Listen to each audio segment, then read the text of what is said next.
Mr. President, I am here on the floor this afternoon with my good friend from North Dakota, and I want to speak to an issue as it relates to the Iranian sanctions bill that we have on the floor in front of us.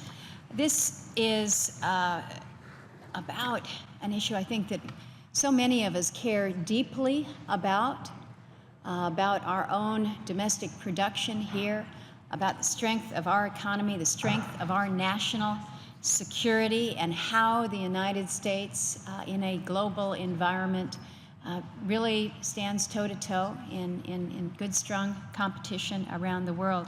I want to speak today about U.S.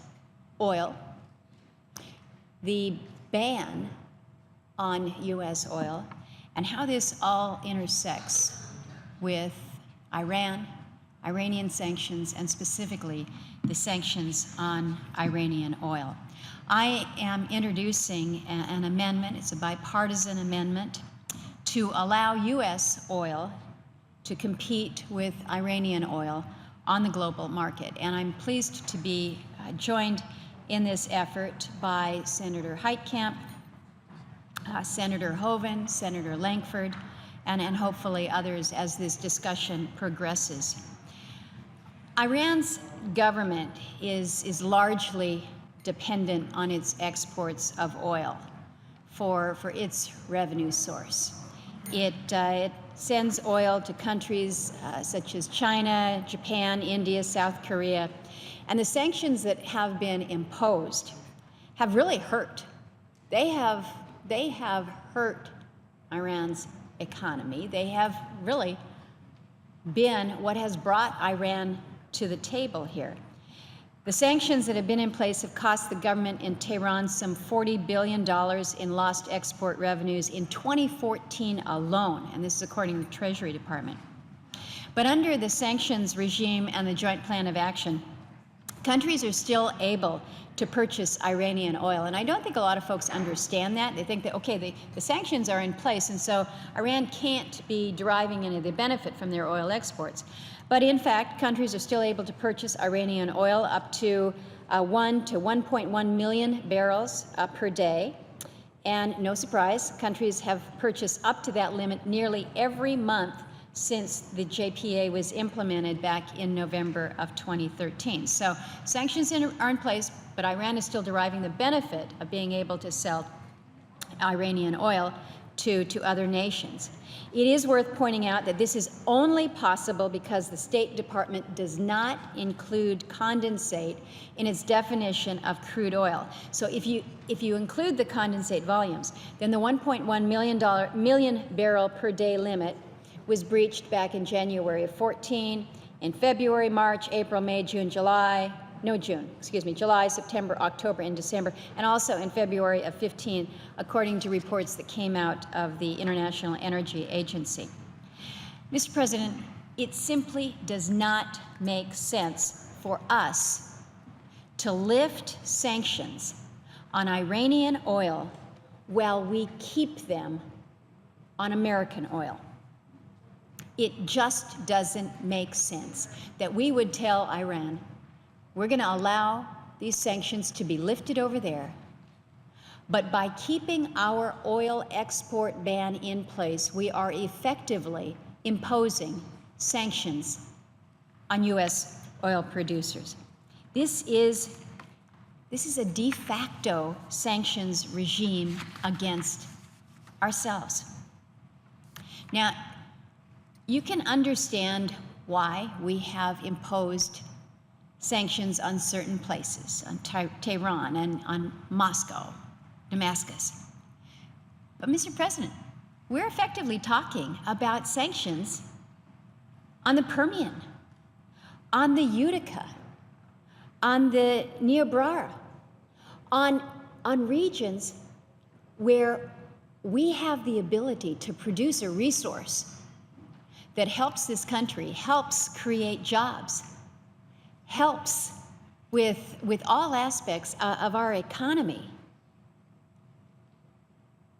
And we're going to say, Iran, it's okay, we're going to relieve sanctions on you, but we're going to keep in place sanctions on U.S. oil producers. So what this amendment does, Mr. President, it adds a third section to the Corker-Cardin Iran Nuclear Agreement Review Act of 2015. It would require a DOE report on Iranian crude oil and condensate exports, and it would lift, then, the de facto ban on U.S. crude oil and condensate exports. It still preserves the emergency authorities of the President to prohibit exports if it's warranted. So there is that safety valve there. The deadline for submission of this report to Congress would be 60 days following the enactment of the Act. It would still be required even if an agreement with Iran was not reached, and it would effectively address two issues: the relative ability of U.S. and Iranian oil producers to compete in the global market, which is pretty important out there, and the extent to which any agreement with Iran would increase Iranian oil exports through the lifting of sanctions.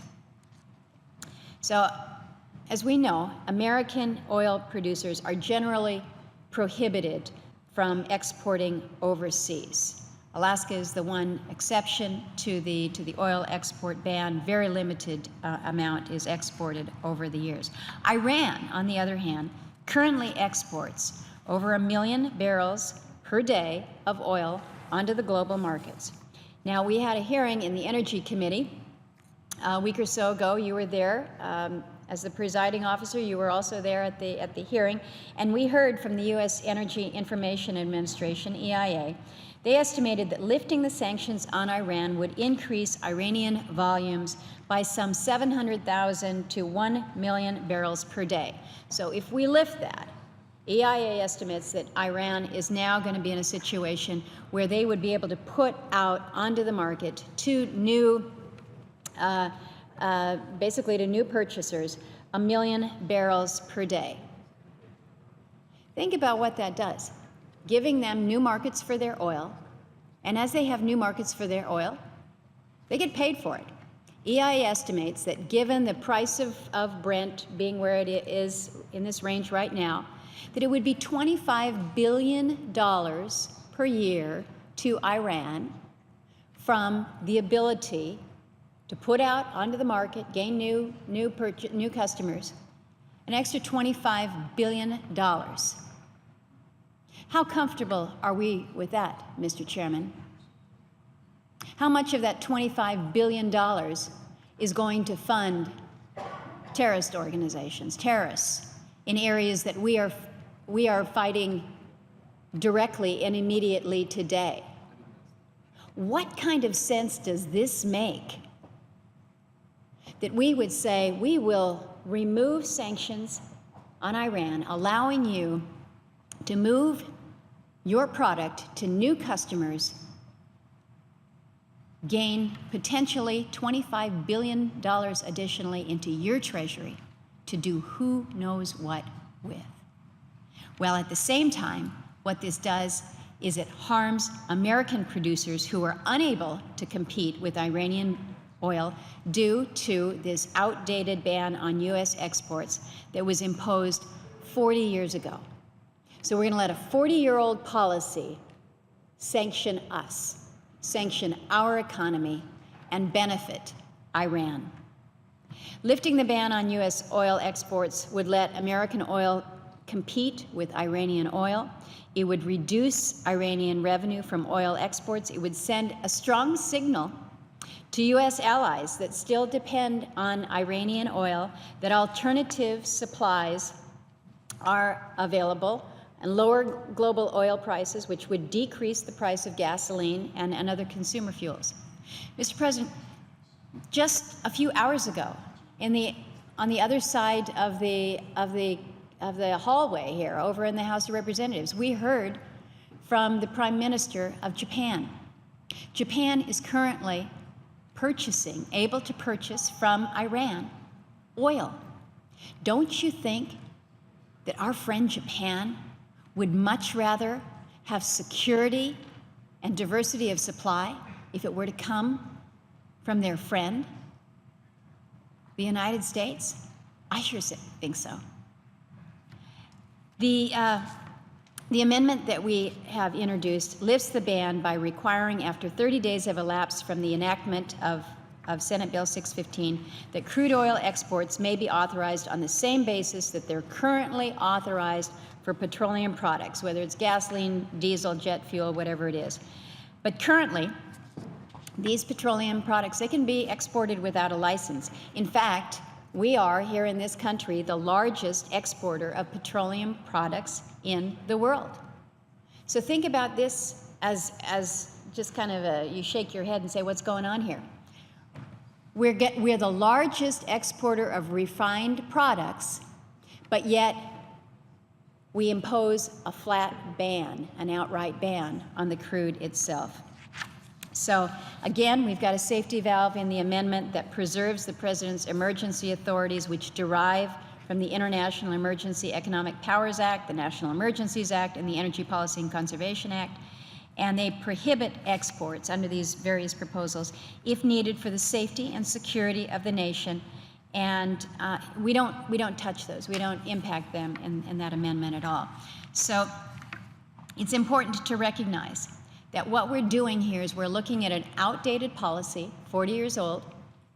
We are moving into present time and space where we have a situation where a country that we have tried desperately to bring to the table to be a nation that will work with us rather than against us.